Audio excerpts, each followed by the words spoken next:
Welcome back to another episode of the Aquademia podcast. I'm your host, Justin Grant. And I'm Maddie Cassidy. And in today's episode, we are sitting down with Thomas Götz, who is the research scientist at the Scottish Oceans Institute of the University of St. Andrews, and Kylie DaCunha, who is the director of special projects over at GenusWave. And GenusWave is the winner of this year's Responsible Fisheries Innovation Award, which happened at the Responsible Seafood Summit a few months ago in St. Andrews, Scotland. So we are extra excited to have GenusWave join us for this episode. Even for attendees who were at the summit this year, they only got a little taste of all that GenusWave does. So we're really excited to do a deep dive with them on their innovation, where they got to where they are today, and what they see as the next steps for GenusWave. But before we get into that conversation with Thomas and Kylie, we want to remind everyone that you can contact the podcast. We have an online forum located at globalseafood.org/podcast.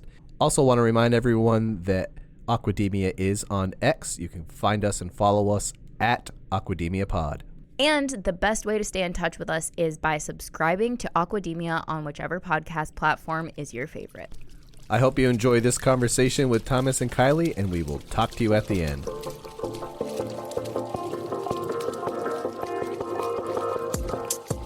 Welcome to the Aquademia podcast. Our diet is hurting the environment in myriad ways. I mean, we desperately need to eat more seafood. This is a pioneering industry with a whole lot of people who have really good ideas and a lot of experience and are unafraid. Aquademia is your go-to podcast for a fresh take on all things seafood.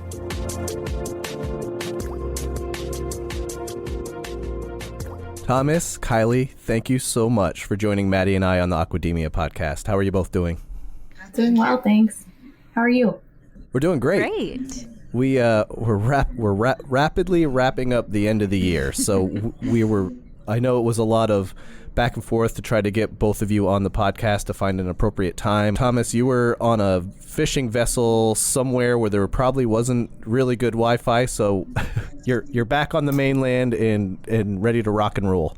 That's right. I was on a research vessel in the north of Norway, actually. Yeah. Sounds nice and warm. Oh yeah. The first thing I'd like to do is just get some brief introductions. So Thomas, can we start with you? Just let our audience know a little bit about your background and how you got involved with GenusWave. Yes, I'm a research scientist and I also lecture at the Scottish Oceans Institute of the University of St. Andrews in Scotland. And my special area of expertise is marine bioacoustics. So how animals use sound for communication and orientation, and of course also how they are affected by sound. I particularly study the physiological basis of aversiveness of sound, so aversive responses to sound, and why animals respond to certain sounds in a certain manner. My work on the acoustic startle reflex, which is a simple reflex arc in the brainstem, so it's an evolutionary old part of the brain, led me to develop the targeted acoustic startle technology, or short TASC, which is a tool for mitigating human-wildlife conflict. And currently my research really focuses more on developing solutions for mitigating human-wildlife conflicts, with applications in the seafood sector really taking the lead here. And we'll get into some of those details. It's really exciting stuff. And Kylie, how about you? Yeah, well, first, thank you so much for having us. It's great to be here. My name is Kylie DaCunha, and I am a fish biologist by training, but now work as the director of special projects for GenusWave. For a little bit about GenusWave, we are a science-based company dedicated to implementing technologies that prevent human-wildlife conflict. So our main focus is targeted acoustic startle technology, or TASC, that Thomas talked about already. And this deters marine mammals from human activities, ensuring their safety and minimizing disruption. As Thomas also mentioned, TASC was developed at the University of St. Andrews Scottish Oceans Institute, which is a globally renowned organization for marine mammal research. And this was done by Thomas Götz and Professor Vincent Yannick.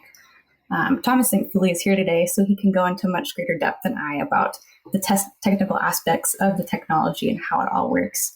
But basically, it operates on the autonomous auditory startle reflex, which triggers avoidance responses in target animals without causing harm. Research on TASC has been documented in the peer-reviewed literature and continues to explore future applications to benefit both people and wildlife.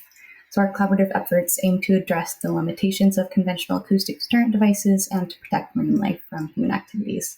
So yeah, we're really excited to be here and to share more about TAST with both of you.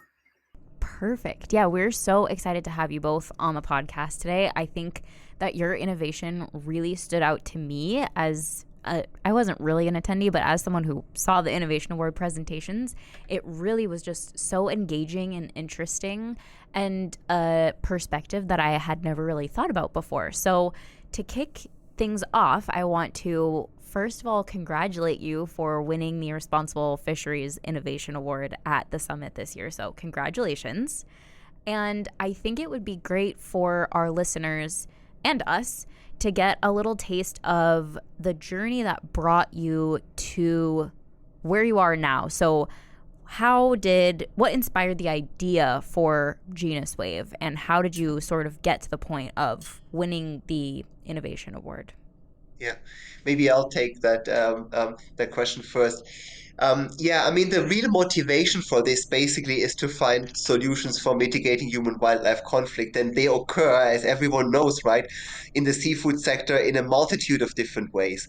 Like you get a bycatch of marine mammals sometimes in fisheries, but you also get depredation, so that seals or dolphins occasionally as well target certain fisheries and pick fish from the net, which puts them sometimes at risk of getting entangled in the net, but also causes direct losses to fishermen. Then also in the aquaculture industry, you get seals attacking fish farms. So we were really kind of trying to find solution for problems, and to do that in a sustainable way with the least amount of noise that you need, and really in a targeted manner where we only affect the target species. In terms of what inspired it, I'll go back a little bit, because it is quite funny looking back now. When I was a master student, actually not in St. Andrews, but at the University of Tübingen in Germany, I got really interested in bioacoustics, but my fascination was echolocation behavior. So how dolphins use sound for orientation and finding food. But there was another research group in my department which studied the acoustic startle reflex, but from a neurophysiological perspective. So they did this as a model system. They started on the neuronal level, so the level of the nerve cells, what is mediating this reflex. And if I'm perfectly honest, in my sort of foolish youthfulness at the time, I thought it was actually a bit boring. I wasn't too interested in it at the time. I was more interested in the behavior of the animals at the time. But then fast forward to when I was doing my PhD at the University of St. Andrews, we had tested a lot of different sounds for deterrence. We also tested existing devices from other manufacturers, and basically we found that often the animals get used to the sound really quickly, and nothing really worked. So then this idea of the startle reflex came back to me, and I thought, well, let's try this. And there had been a suggestion that startle evolved to facilitate flight behavior, so avoidance responses, but no one had ever really tested it. Why? Well, the interesting thing is that these neurophysiological studies are all done in tiny cages, right? So the animal doesn't really have a chance to actually show a flight response. So we designed an experiment where we have a seal that's food motivated, that picks fish from a feeding station, and then we play these startle eliciting sounds to them. And you all know the startle reflex. If there's a sudden unexpected sound, we show a flinching response. So it's not harmful in any way, but it makes us flinch. And what we found in these seals was actually they didn't get used to the sound, but their responses became stronger. So with repeated exposure, they actually became more responsive. And that suggests that this startle pathway is connected to areas in the brain that deal with emotions and have to do with fear to some extent. So basically, the advantage then of this, so that was the first positive result. And then we tested this, of course, in the wild. Right. And we also tested it on fish farms. And there's a few advantages of this method. A, you can use very brief isolated signals, so you don't need to make sound all the time. You can just make sound maybe 1% of the time, and most of the time there is no noise in the environment. And the other thing is you can tune it to the hearing sensitivity of the respective species, right? Some species are sensitive at low frequency or low pitch sound, and others are more sensitive at high frequencies and more sensitive to high pitch sounds. And we can find sort of the sweet spot or we can tune this to. And that was really one of the most amazing results. At first, when we then tested this on a fish farm, we tracked porpoise and seals around the farm. So harbor porpoise are a very sensitive species. It's also protected in most parts of the world. And we found that we could deter seals from the vicinity of the farm by not impacting them in the wider area, but we had no impact on the distribution of porpoise around the fish farm. So we were not impacting the non-target species in any way. And the effect in the target species, the seals, was also confined. So we're not causing habitat exclusion in them. We're just deterring them from the area where they get in conflict with humans, basically. The frequency, finding that sweet spot is super important because you don't want to target everything that's in the water at the same time. And those are the things that we got to see firsthand in your presentation back in St. Andrews. And you talked about this, Thomas, a little bit, but I want to backtrack and talk about the challenges. Yeah. So anytime we're coming up with a new innovation, there's a lot of hurdles in many cases that you have to get over to try to find something that's going to be of value to consumers, to businesses. Can you talk a little bit about some of the hurdles that you faced along your journey and how you overcame them? Yeah, I mean, first of all, I think my own journey with this also shows that thinking out of the box and kind of gathering information from other disciplines that you might not consider that relevant or fascinating or interesting at the time, but then maybe later on there will come a time when it's actually exactly what you need. And that was the case, right? At some point, like us looking back at the startle reflex in our research really kind of brought us to this kind of solution that was working in a very different way from anything else that we had tried. And I think innovation, it thrives in an environment where one has to find solutions to problems, right? In this case, it's harmful interactions between animals and humans, and requires a certain creativity, but I would emphasize the sort of interdisciplinarity of it, like to really look into multiple different research fields and bring all the things together. But then also, of course, there's lots of logistical problems of doing experiments on animals that are spending most of their lives underwater, really, right? So sometimes you have to actually develop technology to just do the research. And initially, there wasn't really a company when we did the early research on this, right? But now, of course, there's more possibilities to actually develop products. But that was also a massive challenge to actually go from having a scientific result to then, develop a prototype that can be used in a practical application, and then from there develop an actual commercial product that can be used in the application and functions reliably, which is very challenging, right? Because we're talking about exposure to the weather outside, storms, seawater, and there's lots of challenges on the practical side as well, apart from the ideation side of things and the research side of things. I was just going to say, you can imagine finding tech that can survive a winter in northern Norway through layers and layers of snow and ice is a challenge. So true. Yeah, there's lots of things that are challenges in this process with product development as well. But one of the hardest parts for me too, his process, has been seeing firsthand, just how tough it is for our seafood producers to do their jobs every day. We work really closely with farmers and fishermen too, but we've discovered challenges in the process of aquaculture that no one's really talking about. Nobody sees firsthand. One of these issues is actually predator-induced stress on salmon. And this was brought to our attention by a salmon farming company in Scotland who was dealing with huge outbreaks of sea lice and amoebic gill disease. And this was sort of an accidental discovery, but after our devices were on their farms for 3 months, they saw a dramatic reduction in these illnesses. And this, of course, is anecdotal evidence, but the concepts are supported in the literature. Mortalities are high in salmon farming, and anybody who's cared for fish knows that some of that is just part of the inherent biology of fish, right? But we've stumbled upon this solution that not only reduces predation and interactions with marine mammals, but also can reduce seal presence around fish farms, which reduces chronic stress in the fish, improves mortalities and welfare, and even creates a higher quality end product. So we want to make things easier for fish farmers, and I'd love to share the research we found with anybody who'd be interested in learning more and seeing how we might be able to lend a hand with TAST. Yeah, I think that's also an interesting example. It shows that the research never ends, right? Because now, of course, the challenge is to look at the data and find some real evidence for that. And yeah, I mean, it's interesting how from the original application of depredation reductions, there's now other benefits or avenues towards benefits opening up that are also accompanied by ongoing research now. Yeah, I think that our listeners tend to be on the techier side, so I think they would be really interested in reading about this research. So we will be sure to link to all of that you mentioned, Kylie, in the show notes of this episode. Yeah, absolutely. Perfect, thanks. So moving along towards like more recently on your journey of this innovation. So what does winning the Responsible Fisheries Innovation Award mean to you as a company? And how do you feel it will impact moving forward with this innovation? No, I'll pass it on to Kylie actually in a second. I just wanted to say for me, of course, it's the closing of a long circle in a way, coming full circle in terms of having spent almost 2 decades of research in the field and associated fields.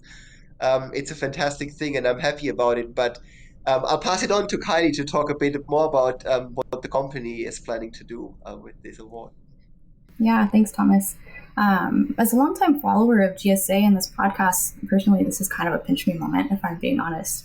We're honored to have been recognized among so many other strong innovations, and the competition was tough, which is great news for the seafood industry as a whole, right? So it just highlights how important these awards are, and these conferences where we can get together and do some knowledge sharing across disciplines, which is really wonderful. So thank you for that.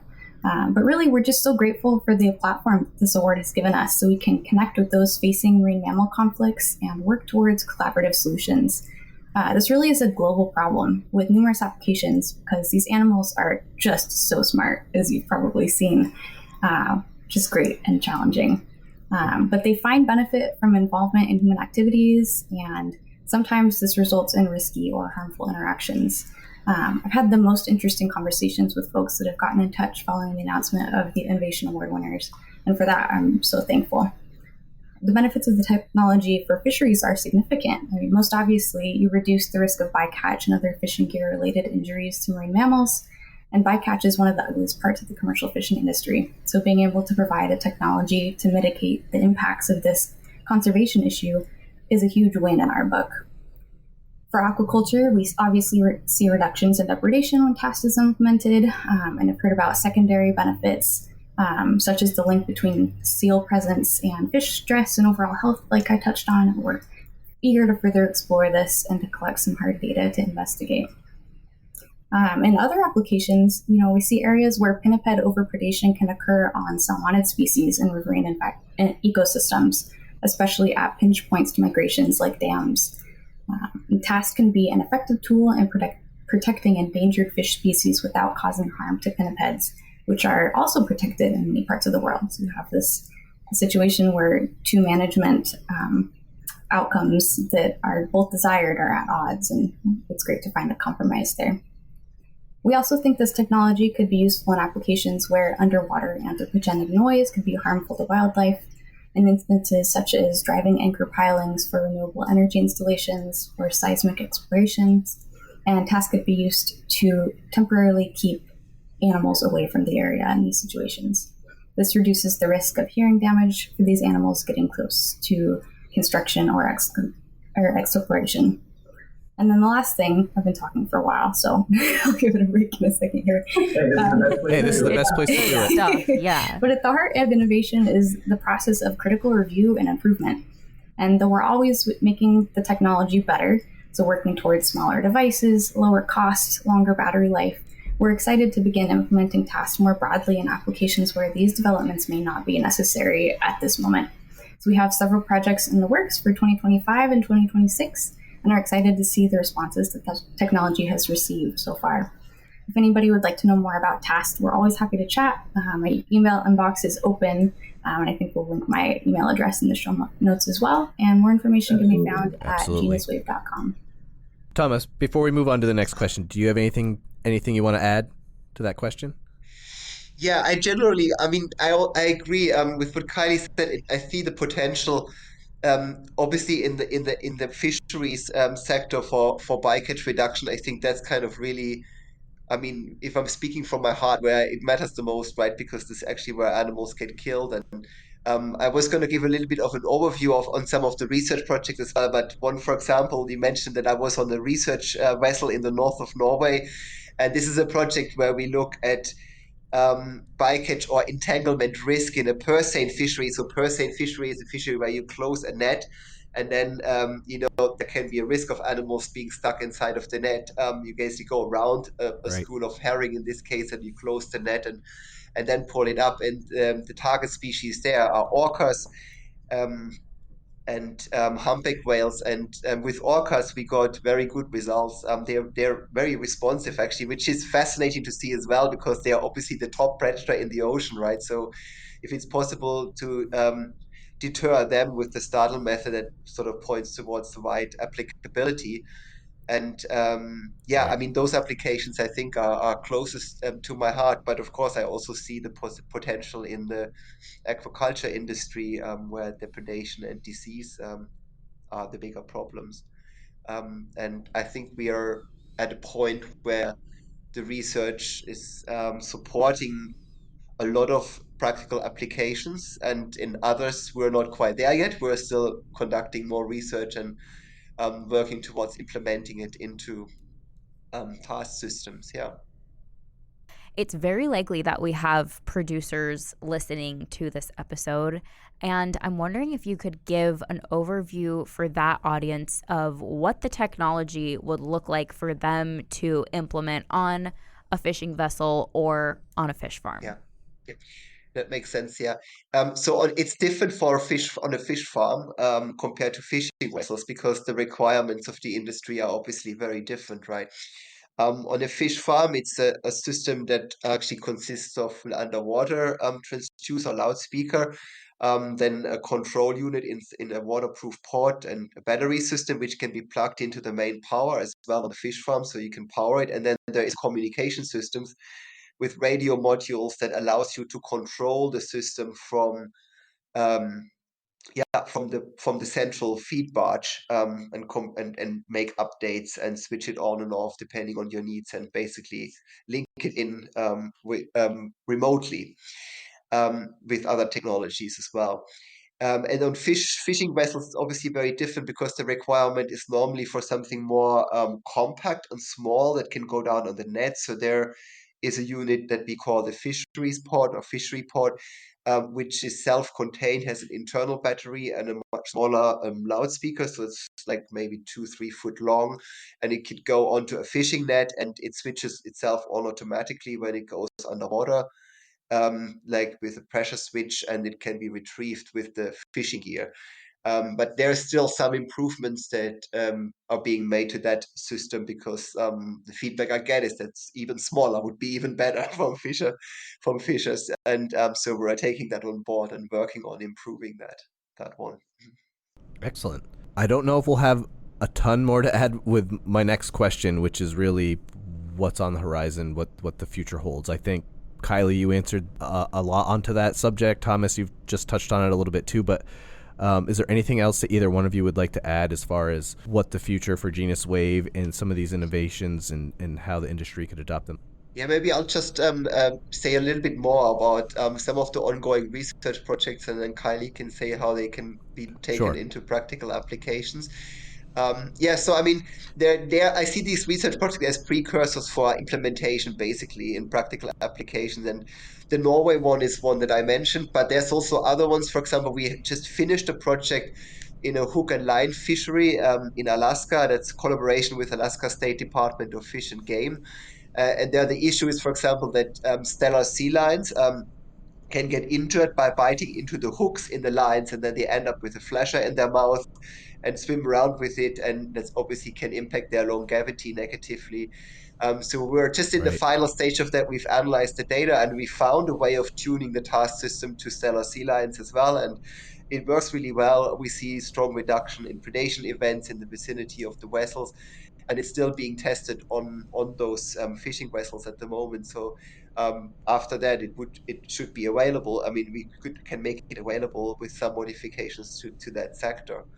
Another one are salmon rivers, and Kylie can go into a bit more detail with that. But in Scotland, we also got a system running now, which is actually the first triggered startle system. So we monitor seal presence with a sonar, so like a sophisticated underwater echo sounder, you could say. And when we see a track of a seal coming towards the part of the river where the seal shouldn't pass, because there it could cause a lot of damage to pass to migrating salmon. Basically, when we see that track, then we set off the startle system tasked, and we play a few signals, and that's enough. And then typically the seal turns around and swims downriver again.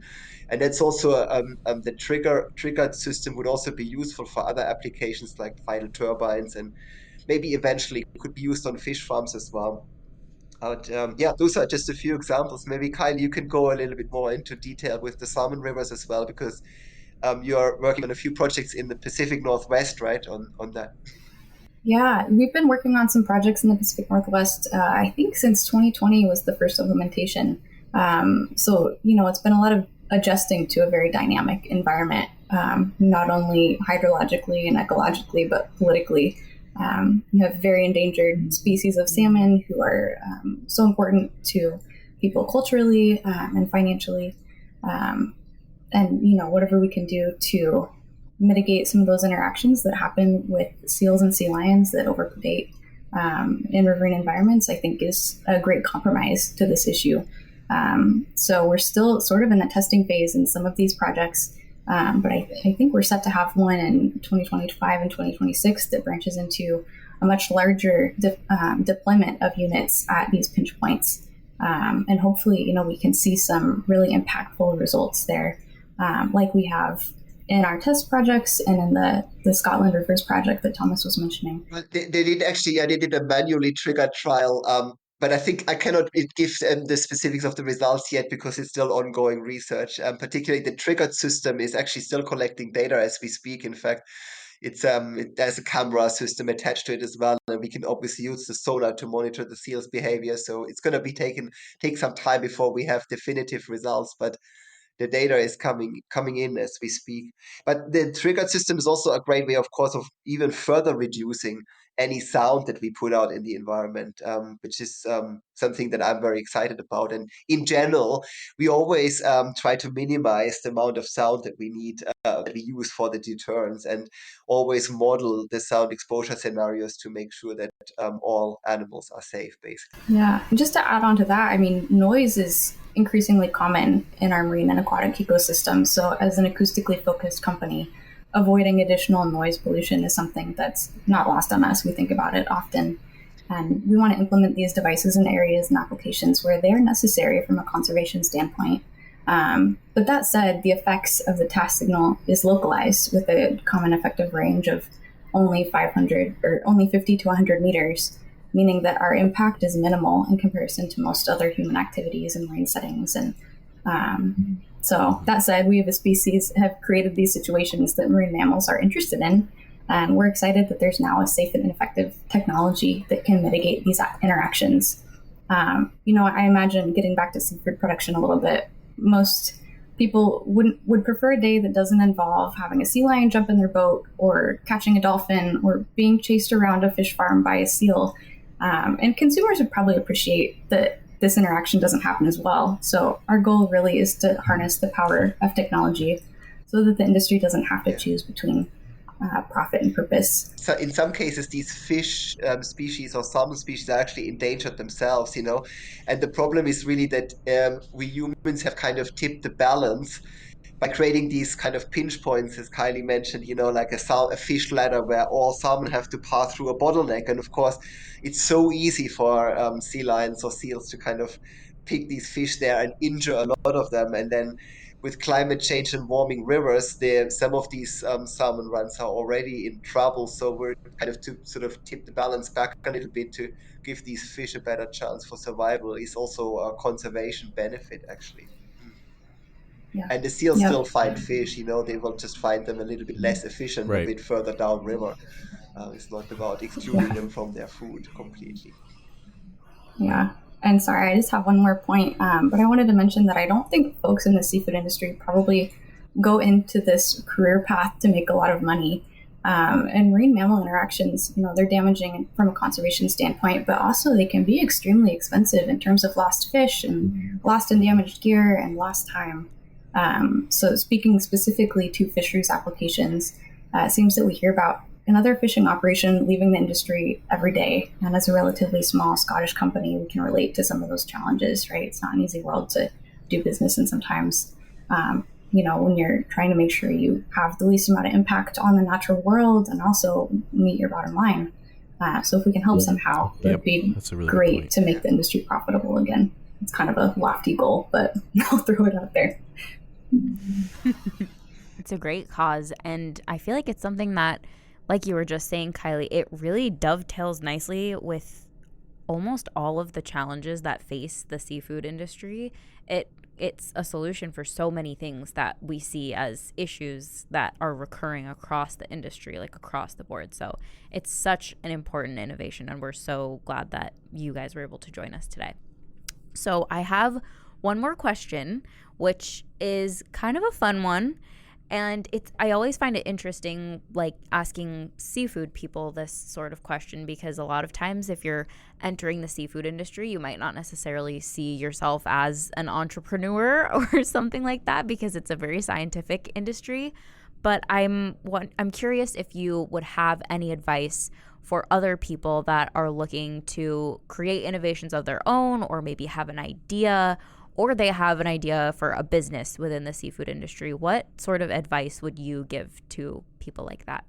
Yeah, I think for me, I think it's really important to work cross and multidisciplinary, to really look across your own kind of area of expertise or gain expertise in other areas, talk to the industry, speak to fishermen, to fishers, I should say. So of course, also more women involved now in the industry. So speak to fishers, speak to fish farmers, and get experience, actually hands-on experience. And but I also think really from my personal journey, it's be interested widely. Because the thing that you consider least important now may ultimately prove the missing piece in the jigsaw to actually solve a problem. That's great. That's a really good piece of advice. Yeah. Let's see, I'll add, great question and a hard one, right? Because there are challenges and sometimes it's hard to find a path forward, not only in this industry, but others as well. I think, life is just hard sometimes, unfortunately. But if we're going back to the summit, I think my biggest takeaway from that whole experience was that, it can be kind of scary to put yourself out there. And I also think that most everybody else is probably feeling those same feelings. But it never hurts to smile and say hello, and just that small gesture can sometimes lead to the most meaningful connections, from what I've seen. We all know that this is an industry of really high stakes and difficult conversations and tough situations. And at the end of the day, if we can focus on the science and remember the goals that we're all working towards, I think positive progress is really achievable. We're all people. We go back to our families at the end of each evening, and we probably worry about similar things. So remembering this is a great way to find common ground on these issues when the conversations get especially tough.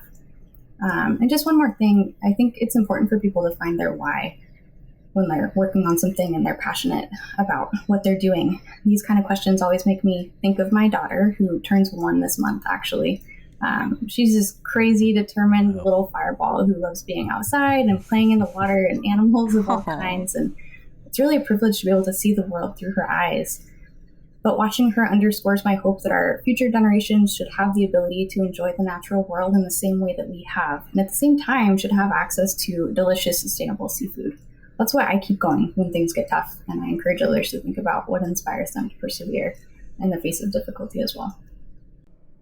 I just got the chills. That was so beautiful. Thank you so much, Thank Kylie. You. You're going to make me blush. I know that we've mentioned throughout this episode a few links and contacts that we want to be able to put in the show notes so that our listeners can reach out depending on what they're looking for. But I want to bring that question up one last time.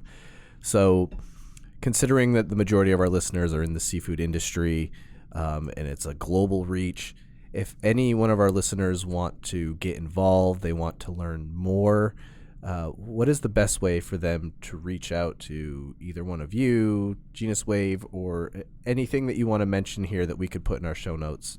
Just let us know.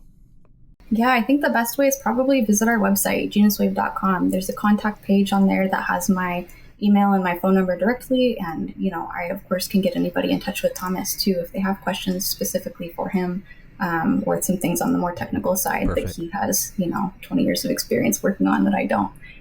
So I think those are really the best ways. And we're always happy to chat and we'd love to meet all of you. Yeah, or Excellent. for the research, I think you can check out the website at the University of St. Andrews, which has my research papers, but also check Professor Yannick, who's my long-term collaborator on all of this work. I'm also on ResearchGate, so whatever you choose, there's a way to drop us a message, get in touch, yeah. Yeah, and there might be a little bit of a delay if you're reaching out to Thomas because he's probably on a research vessel somewhere really far away. Doing really cool things. Yeah, they're doing really cool things. I am a little jealous. I don't know how long, what your threshold is for how long you could be on a research vessel. Because I've never done it, in my head I was like, I could probably last a week, but I'm sure you've lasted much longer than that. Yeah, it was like 3 weeks this time on 2 different research vessels, Yep. but they were quite comfortable. What's actually the harder part is sometimes to actually be out on a small boat the whole day. So the first field season in Norway that we did, we were out on a small rip, sometimes from early morning till late evening, and then when it has minus 10 degrees centigrade, it gets cold and it's Oh my challenging. gosh. We joke that Thomas Yeah, is still yes, it is. defrosting even now. But it's also very beautiful up Yeah. there and amazing to see the animals, of course. Yeah. That helps. I'm sure, right. Well, Thomas, Kylie, thank you both for taking the time. We really, really appreciate it. Thank you both for having having us. us. This has been great.